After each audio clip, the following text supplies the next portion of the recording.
ಘಟಕದಿಂದ ನಮ್ಮ ಜಿಲ್ಲಾಧ್ಯಕ್ಷರಾದ ಮತ್ತು ಮಾಜಿ ಶಾಸಕರಾದ ಲಿಂಗೇಶ್ವರ ನೇತೃತ್ವದಲ್ಲಿ ನಮ್ಮ ಹಿರಿಯರು ಮಾರ್ಗದರ್ಶಕರು ನಮ್ಮ ಮಾಜಿ ಸಚಿವರಂತ ಎಚ್ ಡಿ ಕುಮಾರಸ್ವಾಮಿ ಅವರ ನೇತೃತ್ವದಲ್ಲಿ ಎಲ್ಲ ಪಕ್ಷದ ಮುಖಂಡರು ಕಾರ್ಯಕರ್ತರು ಇವತ್ತೆಲ್ಲ ಸೇರಿ ಏನು ಬಸ್ ದರ 15% ಏರಿಕೆ ಮಾಡಿದ್ದಾರೆ ಅದನ್ನು ವಿರೋಧಿಸಿ ಅದನ್ನು ಖಂಡಿಸಿ ನಾವೆಲ್ಲ JDS ಘಟಕದಿಂದ ಎಲ್ಲರೂ ಕೂಡ ಇವತ್ತು ಪ್ರತಿಭಟನೆ ಮಾಡೋ ಮುಖಾಂತರ ಸರ್ಕಾರಕ್ಕೂ ಕೂಡ ಎಚ್ಚರಿಕೆ ಕೊಡೋ ಮುಖಾಂತರ ಕೂಡಲೇ DC ಅವರಿಗೆ ಮನವಿಯನ್ನು ಕೂಡ ಮಾಡಿಕೊಟ್ಟಿದ್ದೀವಿ. ಮನವಿ ಪತ್ರನು ಕೂಡ ಈ ಕೂಡಲೇ ರಾಜ್ಯ ಸರ್ಕಾರ ಈ ಭ್ರಷ್ಟ ರಾಜ್ಯ ಸರ್ಕಾರ ಏನು 15% ಬಸ್ ದರ ಏರಿಕೆ ಮಾಡಿದೆ ಈ ಕೂಡಲೇ ಅದನ್ನು ಇಳಿಸಬೇಕು ಅಂತ ನಾವು ಏನು ಎಚ್ಚರಿಕೆಯನ್ನು ಕೊಡ್ತಾ ಇದ್ದೀವಿ. ಈಗಾಗಲೇ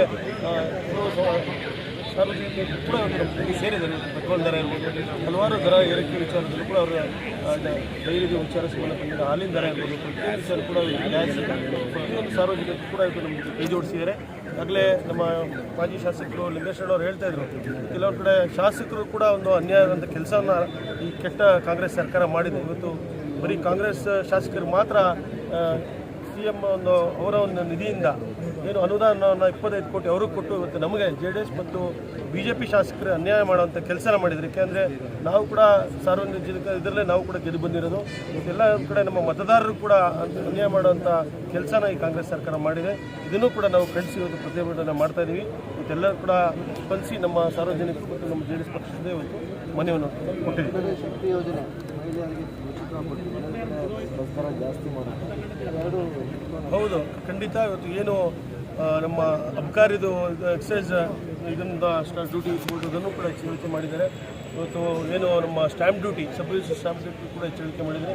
ಹಲವಾರು ವಿಚಾರದಲ್ಲೂ ಕೂಡ ಇನ್ನೊಂದು ಕಡೆ 5 ಗ್ಯಾರಂಟಿ ಸ್ಕೀಮ್ಗಳಲ್ಲಿ ಬಡವರಿಗೆ ಮತ್ತು ರೈತರಿಗೆ ಅನ್ಯಾಯ ಮಾಡೋಂಥ ಕೆಲಸನ ಈ ಕಾಂಗ್ರೆಸ್ ಸರ್ಕಾರ ಮಾಡಿದೆ ಅಂತ ಖಂಡಿತ ಏನು 5 ಗ್ಯಾರಂಟಿ ಸ್ಕೀಮ್ ಕೊಟ್ಟಿದ್ದಾರೆ ಖಂಡಿತ ಅವರು ವಿಫಲವಾಗಿದೆ ಅಂತ ನಾನು ಭಾವಿಸ್ತಾ ಇದ್ದೀನಿ.